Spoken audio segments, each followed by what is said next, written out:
Welcome to Drive It Out. So today we have the 2013 Ford Edge. This one is an SEL model, has the 3.5 liter inside of it, and I really like what they've done with the styling compared to when they first started this generation. So this is toward the end of this first generation before they redid it, generation 2 starting in 2015. But I really like the way they ended. They ended in this generation better than they started, that's for sure. So on the side, you'll just notice that they maintained a nice, low, sleek roofline all the way back, but it surprisingly has a lot of room inside. So let's check out the back. So the back, compared to before they refreshed it, looks even better. I like what they did with the taillights. I like the spoiler up here where they've hidden the Cyclops light in the middle. And this one actually has the automatic liftgate in the back, and there is a lot of room in the back. So let's go inside and see how much room is on the rest of the cabin. So we are in the Ford Edge, and I have to say my first impressions on the interior are I am pleasantly surprised. It's really slick, minimalist design, but I really think it looks good. It's no way cluttered or anything like that. It's very easy to read. It has a beautiful big touchscreen for a 2013 vehicle. It's a really, really good touchscreen actually. I really like the leather. They've added the leather to the doors. There's really good soft touch materials in here. Good texture, good soft touch. That's always really good. And I'm really impressed with how good it feels to be in here. Now, I will say there are some quirks. So first of all, the gauges. While they are beautiful gauges, I have kind of a love-hate relationship with them. They're really good looking. It's really hard to do a combination of an analog gauge with some digital screen displays. This one does a pretty good job of blending both. You see a lot of gauges these days that are either all analog or all digital, and so when somebody can blend the two and do the best of both worlds and do it well, I actually am pretty impressed. So I am impressed with these gauges, but the weird thing is the gauges housing is almost looks bigger than the gauges they actually put in it. So they have these tiny little gauges in this large gauge housing, and it just kind of looks weird. It looks like you took gauges out of a smaller vehicle and put them in here. But I understand why they left the dead space around there. It's for like warning lights and things like that. But just the way they did it, it kind of looks a little out of place. But I still like them. So the center stack, very cool.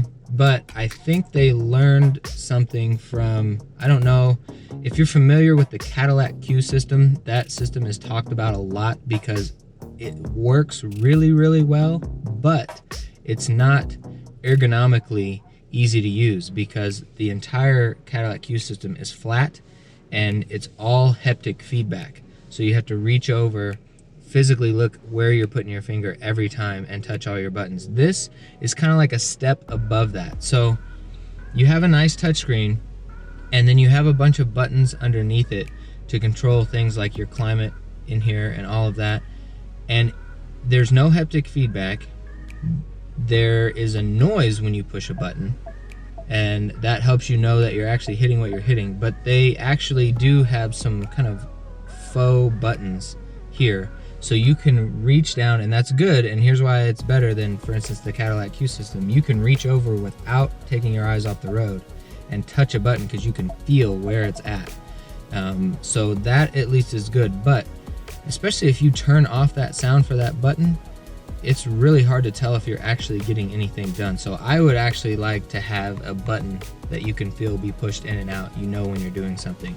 But they do get points for, you've got a volume knob. Every car, no matter how awesome the technology is and the touchscreen, all that should have a volume knob, because there are times, you know, I understand people say you don't need a volume knob. You can just do a voice command for volume. You can, you say go louder, goes up, but if I'm in the middle of a conversation with someone next to me, I want to be able to not take my eyes off the road and reach and have that volume knob and just go up and down. I don't want to have to look down. I don't want to have to quit talking to the human that I'm talking with in the car.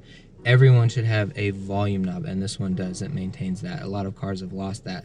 So anyway, the center stack as a whole is good, very clean. Cup holders, you've got the automatic transmission here with the plus or minus shift, you know, on the side for a little bit of sport mode shifting if you need it.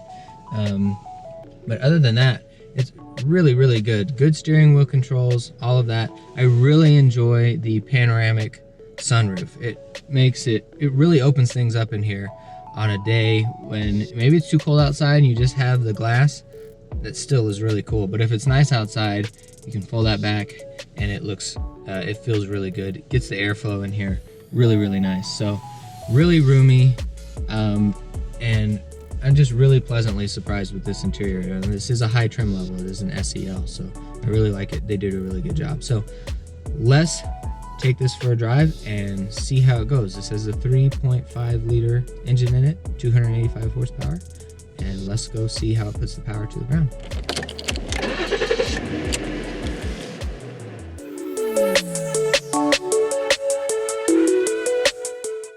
I have to say, one of my favorite things about riding in this car is I can't believe how quiet it is inside. Now, you know, this isn't a sports car. I don't need to hear my engine or what I got going on. This is about being in here in an environment where I can talk to my passengers and not have something annoying me. Now, it has a lot of power and I love that engine, and when you do get on it, you can hear that motor and it's nice. But man, when you're on the highway in this thing, it really cruises and really rides quiet. Just really surprised, especially for having that big sunroof up there, because you would think that there's, you know, less sound deadening in there. But man, I can't believe how quiet this thing rides for not being a luxury brand vehicle. So another thing I have to say about this thing is I really like the power in this thing. While it is really powerful, it is also really easy to control for the size vehicle that it is. A lot of times you get in a big SUV and you really go to put the power down and you almost feel like, you know, okay, this thing's wanting to go off. I really got to tame this thing. And you know, your senses get really heightened really quick because you're like, man, I'm pushing this giant bus of a vehicle around really fast, and suddenly, you know, small movements of the steering wheel make it do a whole lot. But this, for as large as it is, I really think it handles really well. Now, the newer Ford Edges, they actually make an ST model, and that's even sportier. So I imagine it's even more so good for performance as it can be for a large SUV like this. But I really think, unless you have multiple kids, you know, if you don't need an SUV bigger than this, don't get one bigger than this, because this is really a happy medium. So my passengers back there are really comfortable when they ride back there. There's a lot of room in that back seat, but yet they don't seem that far away. So that's really nice. Now, when you get this in an all-wheel drive, you know, it's all-wheel drive. You know, maybe you want a bigger SUV because maybe you're looking to get true four-wheel drive or something. You know, I get that, I understand that. But man, if you don't go off-road a lot and you're just driving in the city, this is a really great option for maximizing your space while still maintaining something that you could park pretty much anywhere, and it's pretty agile. So really impressed with the way that this car drives. Now, one thing I really have never thought that I needed is on this vehicle, and now that I've used it on this car, I actually really like it, and that is the automatic lift gate. Push button open and push button close. I really like that. You've even got automatic seats in the back to fold down, and the back seats recline.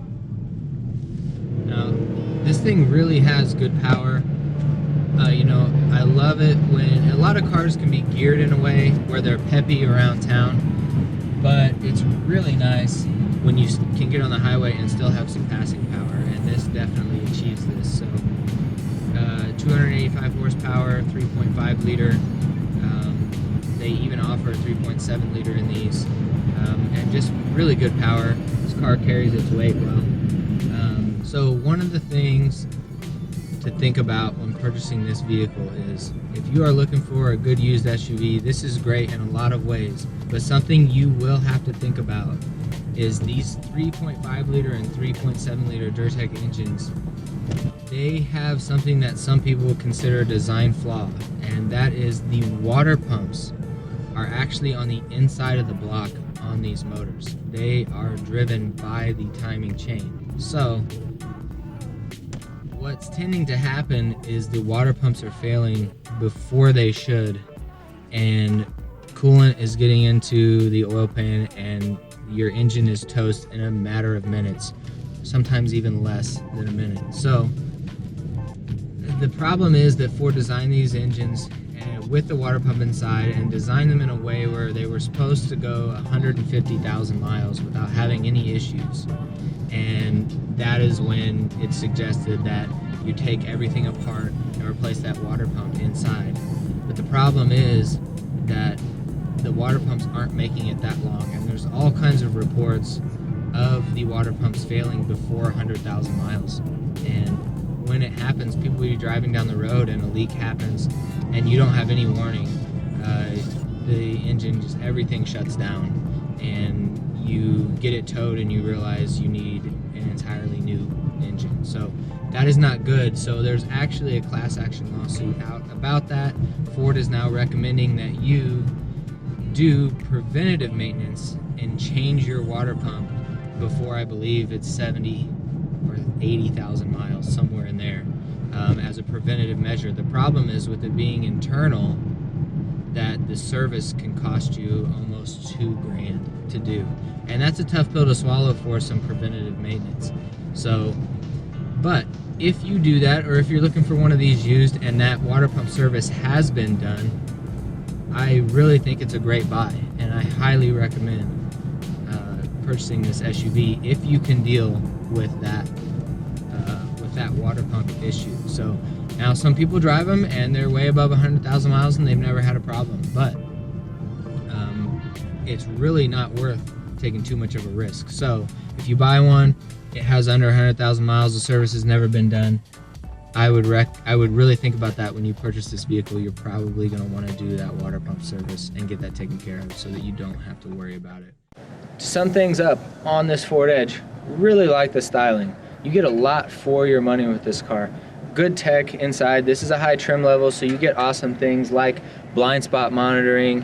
You got the panoramic sunroof. I like the automatic lift gate. I really think it's just the right size for a do-it-all SUV. If you go bigger than this, Explorer, Tahoe, something like that, you know, then you're almost up on like a truck platform, and you know the turning radius isn't as good. You're gonna have U-turns that you can't make. You're gonna have to worry about maybe fitting it in the garage. Will it fit where I need to park it?